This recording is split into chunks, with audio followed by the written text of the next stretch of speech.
we're going to discuss here today about the Jesus Manifesto. He's also the author of All Things in Common, the economic practices of the early Christians. He is an independent scholar, biblical scholar, historical Jesus scholar, and a radical scholar, I think. He takes seriously these messages of give to the poor and what that might mean for society. Roman Montero is on the phone. Roman, welcome.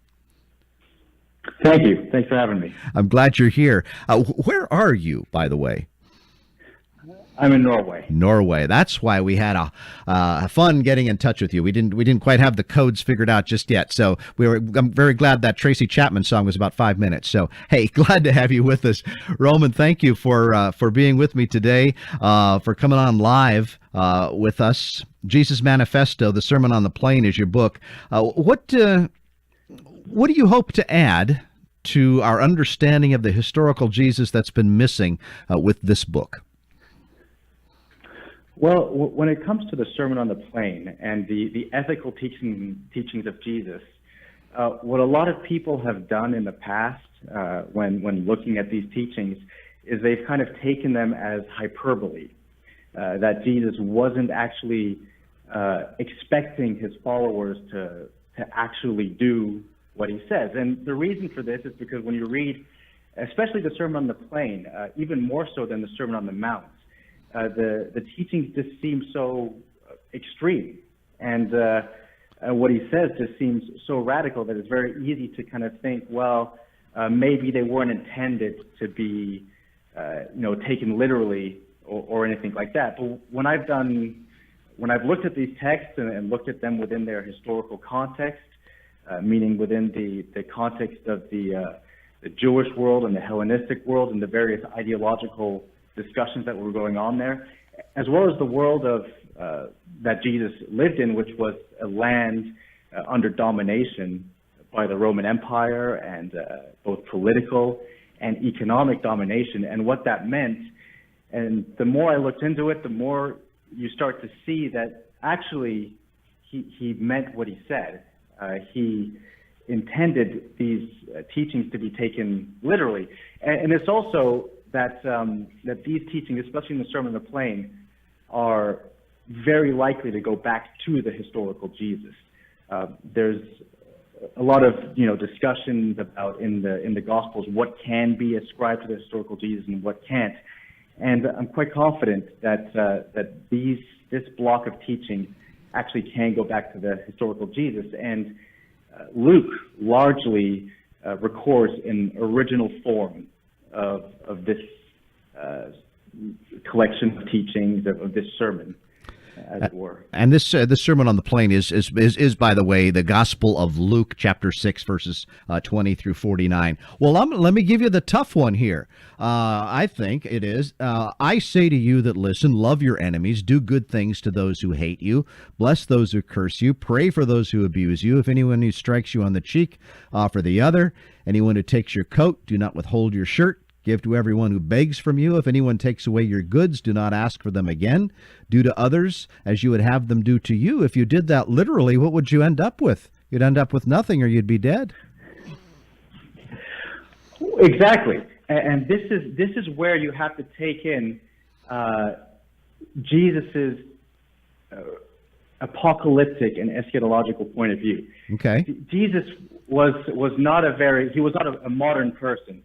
And this idea of apocalypticism was very popular in his time, and this sort of view came up usually in times of domination. So, for example, the book of Daniel, the book of Enoch, and we also find this worldview in the Dead Sea Scrolls. And the idea is that the world is not the way it's supposed to be, and you have sort of wicked powers from the political powers, the economic powers, all the way up to the spiritual world. And then you have the people of God, and the idea is that this history of domination will be undone by God, and that there'll be a sort of dramatic reversal of affairs. So Jesus was expecting or preaching something like this. So a lot of these teachings are with that in mind. But also another thing that needs to be kept in mind is that this culture was very much an honor culture.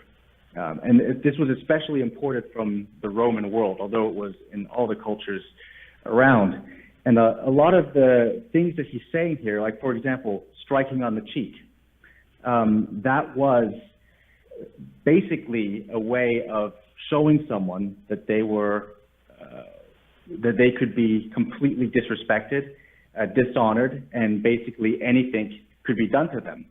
And I recount a story in there in my book about someone who got smacked like that, and went so far as to make a plot to kill the person who did it. And it took a long time for him to do it. So these things were taken very seriously. And the reason for this was because society had a certain hierarchy and structure, and this sort of violence was used to maintain that structure. So something like a slap was not, it wasn't, it was to show that you were inferior. And the idea with that commandment, or one of the ideas, is that Jesus is in a sense saying that those honor systems, they don't matter anymore because they're going to be reversed. So you can turn the other cheek, because in the end, these honor systems, this structure that's being held in place by the empire, the Herodians, that's on its way out. So a lot of these commandments that sort of seem extreme in that sense, if you think of it in terms of his apocalyptic worldview and what that would mean for his listeners, they make sense. He has a hope that the world is going to be completely switched. So the rules that apply to society now, they don't apply. Give to everyone that begs you. That's also the idea that even property arrangements will be switched. And later on in the sermon, he appeals to the sabbatical year law in Deuteronomy, and you also have the Jubilee year law, which isn't talked about here, but it's also within that worldview, the apocalyptic worldview, the idea that even property arrangements will be revolutionized. That at this point in time, these laws, such as the sabbatical year law, the Jubilee year law, had been used in these apocalyptic way of thinking as symbolizing society being completely flipped around, put to right by God. Roman Montero is speaking with me on the Beloved Community. His book is called Jesus Manifesto, The Sermon on the Plain. It's coming out in a couple of weeks or so. I think you can pre-order it right now. But I want to, we can talk about that in a second, but I want to talk more about this, Roman, because what I'm thinking, I am becoming day by day more apocalyptic. I find out that half the animals are missing since 1970. I didn't realize that half the animals and plants since I was 10 years old have now vanished from the face of the earth. We spend, the United States, $1,000 billion on militarism. It's everywhere. It's going crazy. This has got to end. And I'm thinking that Is this ethical teaching of Jesus in a similar kind of thing? It is a check out kind of ethic of systems as they are working or not working. Well, in a sense, I mean this sort of apocalyptic worldview, which you find is very popular at this time, comes from absolute desperation. Mm-hmm. In the setting that Jesus grew up in, it was in a sense similar to today, in that the poor were getting poorer and poorer. More and more people were suffering from debt, having their land removed from them. Land was being centralized. So even though it was a time of economic growth, for example, with all of Herod's building projects and this sort of economic activity that was happening there, there's evidence that people were in a more precarious position, at least at the bottom. And so then this sort of way of thinking became popular, and it allowed people to to envision an alternative, a new kind of world. And in a sense, you could say, well, maybe it's a checkout. But also, if you look at the Sermon on the Plain, these are ethics for people to live out right now. In the blessings and woes, he talks about, woe to the rich and blessings for the poor. And the first three blessings and woes all deal with these kind of material conditions, that the poor are going to be blessed, that the kingdom of God is for them, and it's bad news for the rich. But the fourth blessing is for those who are on the side of the Son of Man. The Son of Man here, I believe, refers to the Son of Man in Daniel 7. It's also in the book of Enoch, which is an apocalyptic messianic figure who is going to, on God's behalf, sort of set things to right in the world. So here he's saying that there's going to be a community of people who are going to be rejected by the system, going to be persecuted by the system that exists now, the people that are in power now, but ultimately they're on the side of the Son of Man, the side of that eschatological reversal. And the rest of the Sermon on the Plain are ethics for that community. And what they're supposed to do is kind of live out this eschatological vision that Jesus has for a future world in the here and now. So that's kind of what's going on here. And then at the end of the Sermon on the Plain, you have the parables, most of which are about practice. In other words, that these ethics have to be actually put into practice in the here and now, that they are normative. They're not just ideals. They're not just a kind of utopian world. No, they're to be lived out in the here and now. And I think that there's actually evidence that this was actually put in place. And in my previous book, All Things in Common, that's just one example, that the lending laws and the sharing commanded by Jesus was actually put in place in the first century and the second century by the Christians.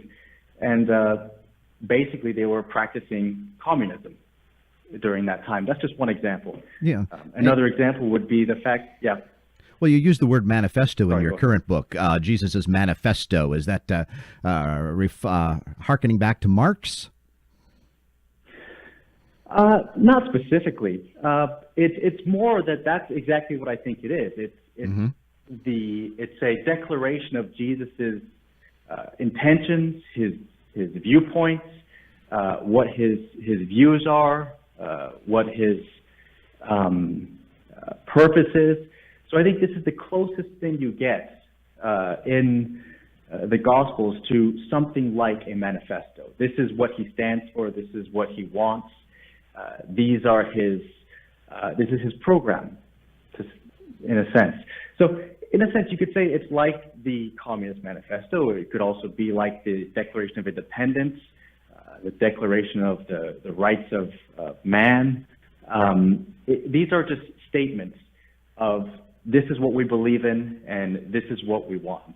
And I think that's what Jesus is doing in the Sermon on the Plain.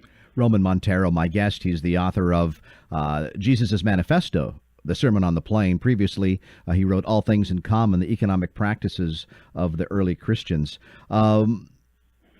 Do you find, where do you find this kind of Jesus preached today, or do you?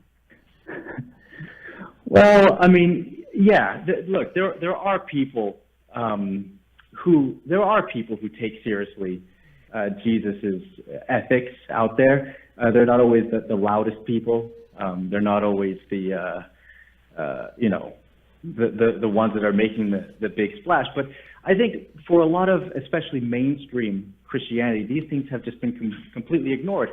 And I think the reason is because it's very difficult, because we live in a world that's completely alien from these teachings, and in order to live them out, it would require a completely a rejection, in a sense, of the sort of ideologies and ways things are done in the modern world.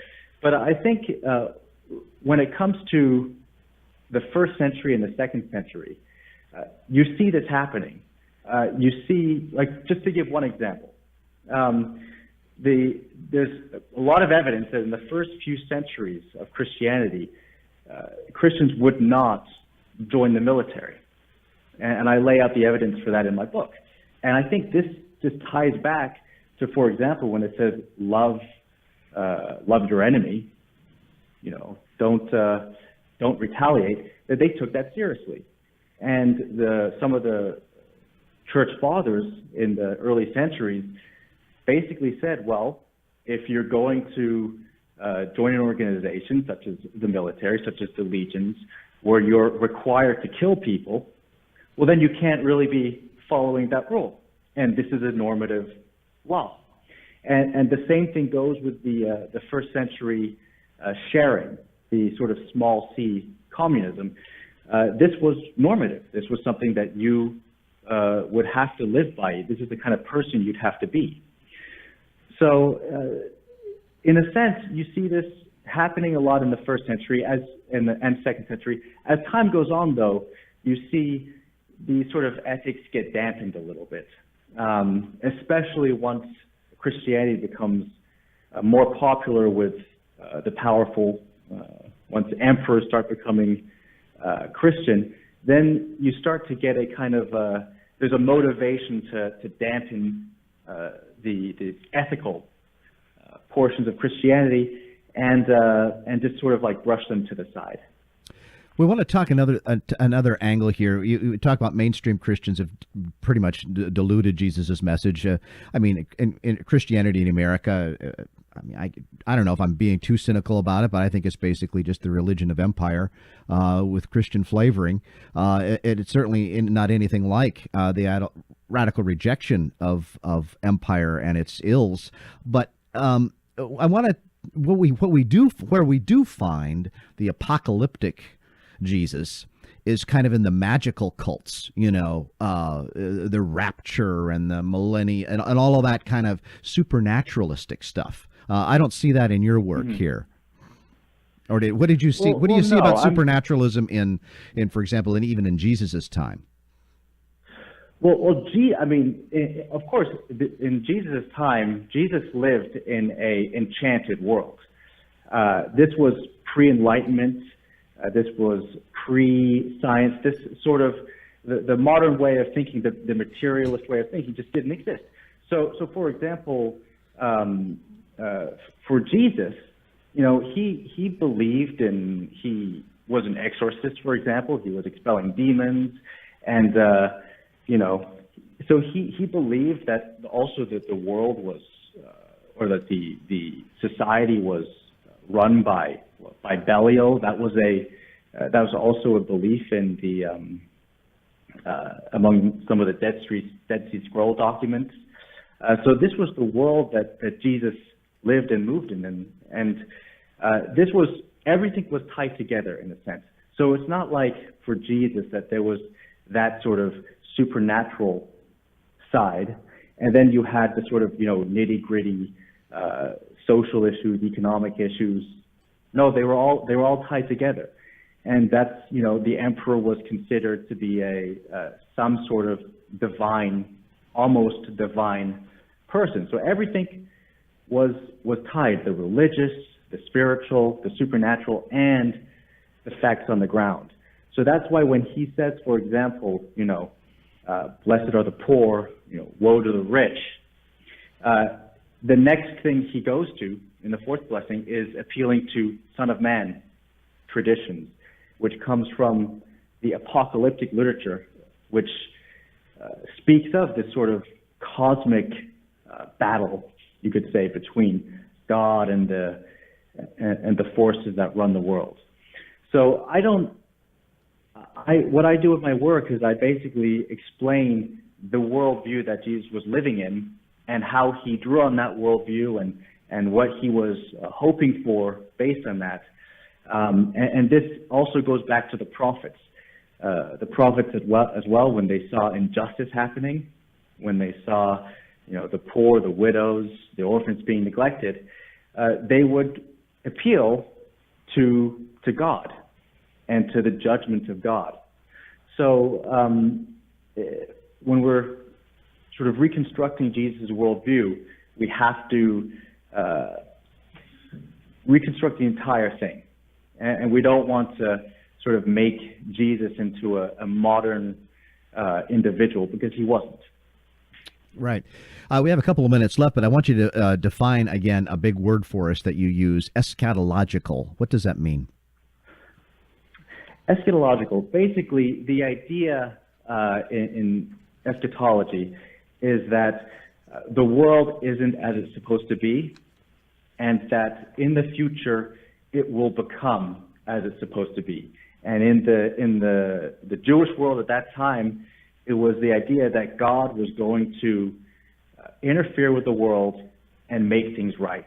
That history had an endpoint, and this was something Jesus talked about a lot. He talked about the kingdom of God. That was his big message, and that idea was eschatological.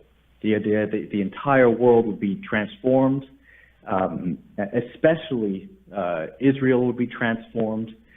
So, in a sense, that's what it means. Is that the world is going to be set to right, and the Sermon on the Plain itself is related to that.